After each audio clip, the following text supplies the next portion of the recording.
February 28th, 1:15 a.m. Somewhere over Iran, an aircraft was flying. The most advanced air superiority fighter ever built by any nation on Earth. Iran's most sophisticated radar systems, the S-300, the Bavar 373, both turned on, both scanning. They detected nothing. The F-22 Raptor had entered Iranian airspace, and Iran never knew it was there. Before Operation Epic Fury began, before a single bomb fell, Iran's military planners had one question. Will America send the F-22? Not the F-35. The F-35 was expected. The B-2 was expected. The F-22 was different, because the F-22 was never designed to strike targets. It was designed to do something far more important. It was designed to make sure every other aircraft, every bomber, every strike fighter, every tanker, could operate in safety. By eliminating every threat before that threat even knows it has been found. And in the days before the war began, plane spotters in Britain watched in astonishment as 12 F-22 Raptors, based at Joint Base Langley in Virginia, lifted off from RAF Lakenheath and disappeared east, toward Israel, toward Iran. It was the first time in history that F-22 Raptors had been deployed to Israel for combat. What happened next is unlike anything in the history of modern air warfare. To understand what the F-22 did, you need to understand what it was walking into. Iran spent 15 years building what military analysts call an integrated air defense system. The centerpiece was the S-300, a Russian-built surface-to-air missile system with a range of 150 kilometers, capable of tracking 100 targets simultaneously, capable of engaging 12 simultaneously. Alongside it, the Bavar 373, Iran's domestically designed answer to the S-300, built specifically to shoot down stealth aircraft. Iran had also deployed over 2,000 air defense nodes across the country. Radar stations, tracking systems, command centers, all connected in a web designed to ensure that nothing could enter Iranian airspace without being seen. America had encountered similar systems before, in Iraq, in Libya. Every time, it took weeks to suppress them. Operation Epic Fury gave Iran's air defense less than 72 hours to survive. And the reason it collapsed so quickly was flying in from Israel, in the dark, unseen, at Mach 1.8, without afterburner. But here is what military analysts are still trying to fully understand. The F-22 flew 200 combat sorties over Iran between March 1st and March 9th. Iran's air defense system launched dozens of surface-to-air missiles. Not a single one tracked the F-22. Not a single lock-on was achieved. How is that possible? The answer is not just stealth. It is something far more sophisticated. Something that changed the rules of aerial warfare forever. Stay with me, because what the F-22 did over Iran will define how wars are fought for the next 30 years. The F-22 Raptor's radar cross-section, the size it appears on an enemy radar, is approximately the same as a marble. A marble. Iran's S-300 radar was designed to track aircraft with cross-sections 10,000 times larger. But stealth alone does not explain 200 sorties without a single lock-on. The F-22 operates at altitudes and speeds that compress enemy reaction time to near zero. Super cruise Mach 1.8 without afterburner. That means no heat bloom, no infrared signature from the engines. Silent on radar, cold on infrared, moving faster than most missiles can respond to.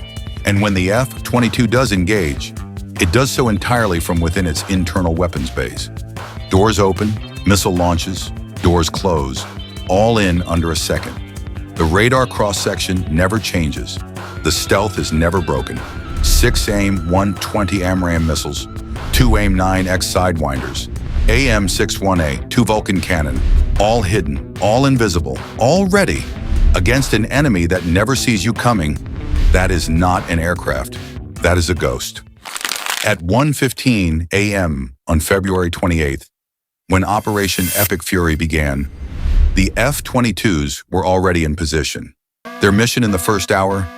Kill Iran's radar. Not destroy it physically, kill it electronically. working alongside EA-18G Growler electronic attack aircraft, the most capable electronic warfare jet ever built. The F-22s use their sensors to locate every active Iranian air defense emitter. The Growlers jammed them.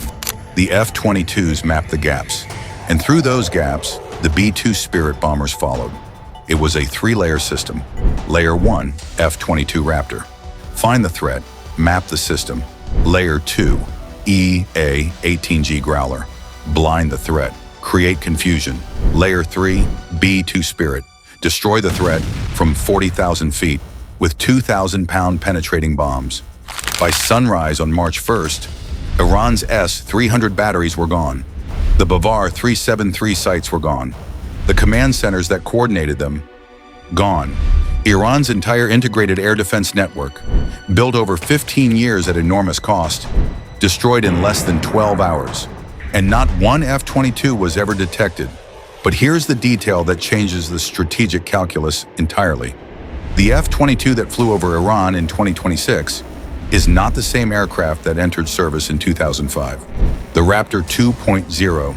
Lockheed Martin has completed an $11 billion upgrade package. New stealthy fuel tanks, integrated directly into the aircraft's body. No external pylons, no additional radar signature, but 850 additional nautical miles of range.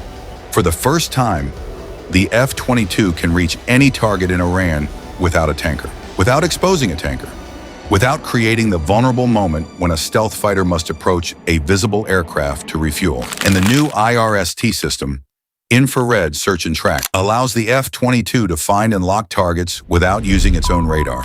No emissions, completely passive. Iran's electronic detection systems, designed to detect radar emissions, heard nothing because the F-22 wasn't transmitting. It was just watching. And now, the most significant development from Operation Epic Fury that almost no one has reported. During the campaign, an F-22 pilot flying a combat sortie over Iran was controlling something else, an MQ-20 Avenger, a combat drone, from the cockpit of his F-22, while flying at speed over hostile territory. This was the first time in history that a stealth fighter controlled a combat drone during active combat operations. Think about what that means. One F-22, with one pilot, can now control the mission of a drone from inside enemy airspace. The drone becomes an additional set of eyes, an additional strike platform, an additional decoy to draw enemy fire, all controlled from 40,000 feet, all invisible, all operating simultaneously. This is the future of air warfare, and it was tested for the first time over the skies of Iran. Only 187 F-22s exist, fewer than any major combat aircraft in American history. And when the F-47, the next-generation air dominance fighter, enters service around 2030, the Raptor will retire. Operation Epic Fury may be the F-22's defining moment. The war Iran spent 15 years preparing for. The air defense network Iran spent billions building, defeated by 187 aircraft that Iran never once detected. If you watched our video on the B-2 Spirit, the ghost that opened this entire campaign, you already know what the F-22 protected. The B-2 couldn't have reached those targets without the F-22 clearing the path. That video's right here. Subscribe to Sky Superiority. We cover the aircraft, the tactics, the technology, the war that defines our generation. Sky Superiority.